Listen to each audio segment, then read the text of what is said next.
नमस्कार, आप देख रहे हैं सौगंध टीवी और मैं हूं आपके साथ आस्था तिवारी। भारतीय ब्रजभूषण कुश्ती संघ के रेसलर और ब्रजभूषण के बीच चल रहा आरोप प्रत्यारोप का दंगल दिन पर दिन बढ़ता जा रहा है।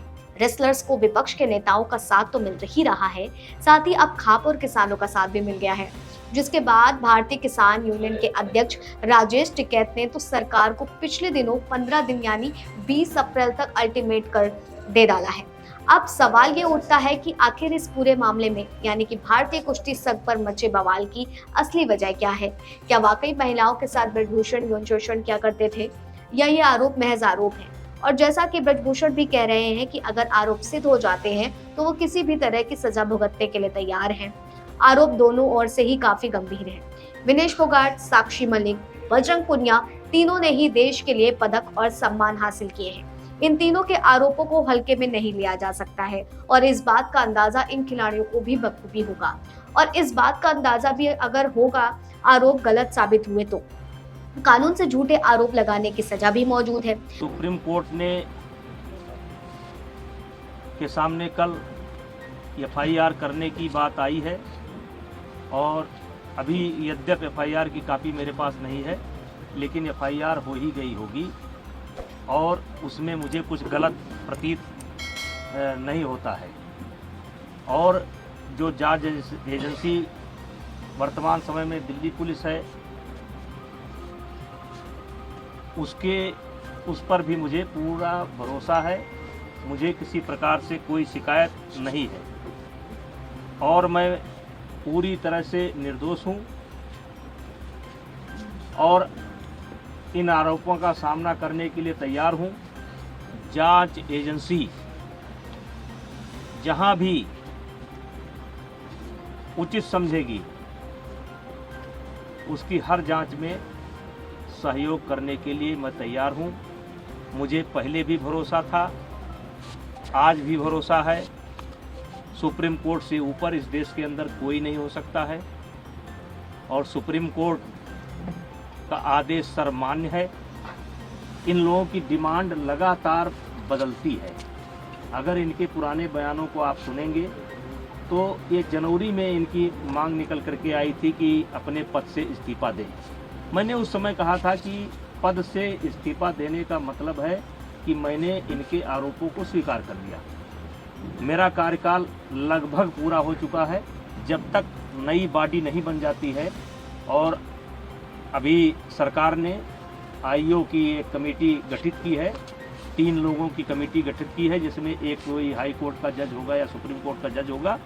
उनकी देखरेख में 45 दिनों के अंदर चुनाव संपन्न होना है। चुनाव संपन्न होते ही मेरा कार्यकाल स्वतः समाप्त हो जाएगा। इस्तीफा कोई इतनी बड़ी चीज़ नहीं है, लेकिन अपराधी बनकर नहीं, अपराधी बनकर के नहीं, मैं अपराधी नहीं हूँ।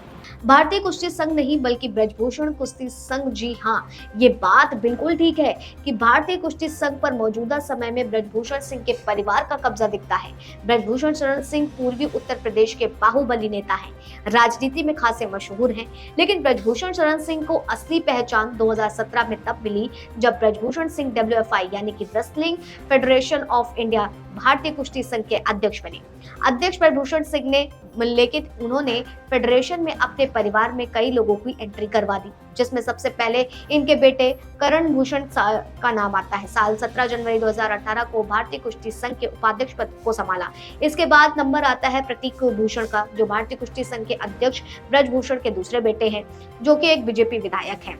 इसी क्रम में चले तो आदित्य सिंह का भारतीय कुश्ती संघ में संयुक्त सचिव के पद पर संभाल रहे हैं। ये और कोई नहीं है, ब्रजभूषण के बेटे के साले हैं।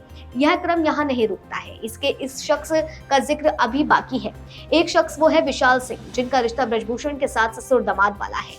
विशाल सिंह ब्रजभूषण के दामाद हैं, जो बिहार कुश्ती संघ के अध्यक्ष पद संभाल रहे हैं। इन नामों का जिक्र करते ही यह बात सच हो जाती है कि पूरी तरह से भारतीय कुश्ती संघ पर ब्रजभूषण सिंह का एक छत्र राज है और यही वजह है कि रेसलर्स ब्रजभूषण सिंह का विरोध कर रहे हैं। ये बात सही है कि ब्रजभूषण कुश्ती संघ पर ब्रजभूषण सिंह के परिवार का एक छत्र राज है। वही सच ये भी है कि ब्रजभूषण के भारतीय कुश्ती संघ के बतौर अध्यक्ष रहते हुए भी भारतीय कुश्ती को अलग पहचान मिली। भारत ने विश्व स्तर पर कई मेडल जीते। फहरिस्त लंबी है और आपको ये जानकर भी हैरानी होगी कि 2017 से पहले 1950 से लेकर के 2016 तक देश ने कुश्ती में महज 4 मेडल जीते, जबकि 2017 से लेकर अभी तक भारतीय पहलवानों ने 32 मेडल जीते हैं, जो एक बड़ा आंकड़ा है। अलमाटी काजाकिस्तान में 5 गोल्ड मेडल हासिल किए। ब्रजभूषण सिंह की तूती कुश्ती में इसलिए बोली क्योंकि लगातार कुश्ती को अलग पहचान मिली, वहीं कुश्ती में गरीब और दूर दराज के बच्चों को भी मौका मिले। इसके लिए कुश्ती के डायरेक्टर एंट्री सिस्टम को खत्म कर मुकाबला जीतकर आगे खेलने और ओलंपिक में हिस्सा लेने के लिए कई स्तर पर प्रतियोगिता ब्रजभूषण सिंह ने शुरू करने का फैसला लिया। ये फैसला कुछ पहलवानों को नागवार गुजरा, खासतौर पर उन्हें जो ओलंपिक या एशियन गेम्स के मेडल जीत चुके थे। और चलिए अब आपको सिलसिलेवार भारत द्वारा विश्व स्तर पर किस तरह से कुश्ती का झंडा बुलंद किया वो समझाते हैं। दरअसल कुश्ती खेल आज का नहीं है, यह तो त्रेता युग से पहले खेला जाने वाला था, लेकिन दुनिया भर के पेशेवर कुश्ती संघ 1830 से सामने आए। वर्ष 1904 के बीच में भारत में इसकी खेल रूप में शुरुआत हुई, मगर इन सब के बीच 1895 में अगर कोई नाम कुश्ती के लिए गूंजता था तो गामा पहलवान का। 1910 में यह नाम काफी चर्चा में रहा, जहां गामा ने काफी खेल तो खेले, मगर जान बुल विश्व चैंपियनशिप में अपनी कम कद की वजह से हिस्सा नहीं ले पाए थे। भारत के हाथ सबसे पहला पदक लाने वाले केडी जाधव थे, जिन्होंने 1952 में कांस्य पदक को जीता था। 2008 में एक कांस्य, 2012 में एक सिल्वर और एक ब्रॉन्ज, 2016 में एक ब्रॉन्ज मिलकर के 4 पदक भारत में आए थे। लेकिन 2017 के बाद से 2019 में 5 पदक, जिसमें 1 रजत, 4 कांस्य, 2020 में 1 कांस्य पदक, 2021 में 14 पदक, जिसमें 5 गोल्ड, 3 रजत, 6 कांस्य, 2022 में 6 गोल्ड, 1 रजत, 6 कांस्य, कुल 12। अगर इन 4 सालों का आंकड़ा देखें तो कुश्ती संघ में 32 पदक भारत आए। तो इन आंकड़ों के हिसाब से समझे तो कुश्ती में बदलाव तो देखा गया। जिस तरह से पहले और अब में सबके बीच सबसे बड़ी बात यही है कि 2016 से 23 में केवल हरियाणा के लोग ही बल्कि दूसरे प्रदेश के लोग भी आगे बढ़कर के हिस्सा ले रहे हैं। कुल मिलाकर देखें तो थोड़ा राजनीति, थोड़ा षड्यंत्र इस पूरी फिल्म में देखने को मिल रहा है। असली फिल्म क्या है वो वक्त आने पर पता चलेगा, मगर इस पूरी फिल्म में एंटरटेनमेंट के अलावा सस्पेंस, ड्रामा और आंसुओं का वो इमोशन है जो किसी को भी एक तरफा फैसला लेने पर मजबूर कर सकता है। लेकिन अब इस पूरे मामले की गेंद एक तरफ कोर्ट में है तो दूसरी ओर सरकार के पाले में। वही विपक्ष और सरकार से पहले ही खार खाए हैं। किसान अब इस मुद्दे पर सरकार को धरने की कोशिश जरूर करते नजर आ रहे हैं। बहरहाल अब देखना होगा कि इस पूरे मामले का निचोड़ क्या निकल करके आता है। तब तक के लिए बने रहिए सौगंध टीवी पर, और अगर आपको हमारी फूड वीडियो अच्छी लगी हो तो प्लीज लाइक, शेयर, कमेंट जरूर करें और चैनल को जरूर सब्सक्राइब करें। आप देख रहे हैं सौगंध टीवी, सौगंध वतन की।